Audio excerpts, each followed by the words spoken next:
భారత టెలికమ్యూనికేషన్ రంగంలో ఒక కీలక మార్పు రాబోతోంది. ఇకపై కాల్ వచ్చే సమయంలో నంబర్తో పాటు కాలర్ పేరు కూడా ఖచ్చితంగా కనిపించేలా ట్రై సిఎన్ఏపి సేవకు గ్రీన్ సిగ్నల్ ఇచ్చింది. స్పామ్ కాల్స్ను అరికొట్టే దిశగా కాలింగ్ నేమ్ ప్రెజెంటేషన్ సేవను డిఫాల్ట్ ఫీచర్గా ప్రవేశపెట్టాలని ట్రై అంగీకరించింది. అక్టోబర్ 28న విడుదలైన ఈ నిర్ణయం ప్రకారం ఇకపై కాల్ చేసిన వారి పేరు, నంబర్తో పాటు రిసీవ్ చేసుకునే వ్యక్తికి స్పష్టంగా కనిపిస్తుంది.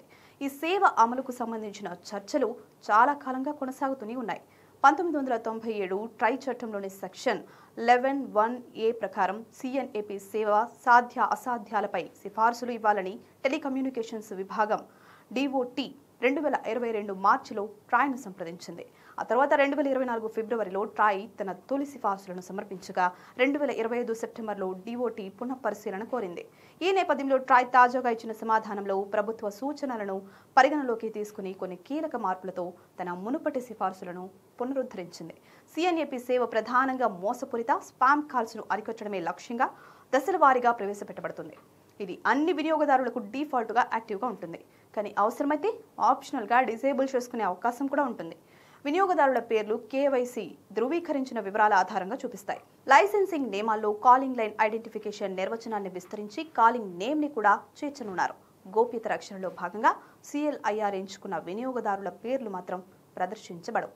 వ్యాపార వినియోగదారులు తమ ట్రేడ్ నేమ్ లేదా ట్రేడ్ మార్కును కాల్ ఐడెంటిటీగా చూపించుకునే వీలుంటుంది, కానీ అది ప్రభుత్వ ధృవీకరణ ప్రక్రియకు లోబడి ఉంటుంది. అలాగే కొత్త మొబైల్ పరికరాల్లో సిఎన్ఏపి ఫీచర్ తప్పనిసరిగా ఉండేలా ఎంఈఐటివై అంటే ఎలక్ట్రానిక్స్ అండ్ ఇన్ఫర్మేషన్ టెక్నాలజీ మంత్రిత్వ శాఖతో సమన్వయం చేయాలని ట్రై ప్రకటించింది.